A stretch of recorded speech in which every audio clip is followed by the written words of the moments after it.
Welcome back dear students, हमारा typing test जारी है। जी बेटा, आप अपना तारुफ करवा दें। नाम अरूज अहमद। अरूज, आपका पहला टेस्ट है बेटा होम जी लॉ। सर।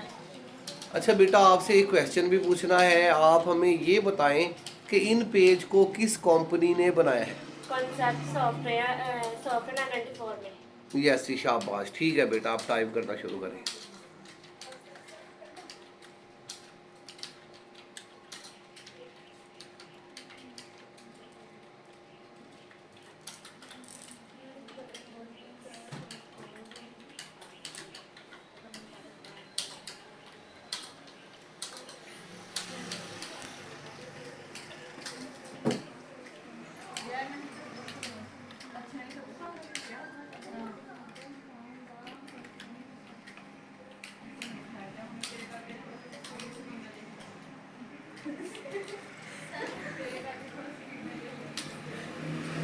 यस जी बेटा, स्कोर क्या है?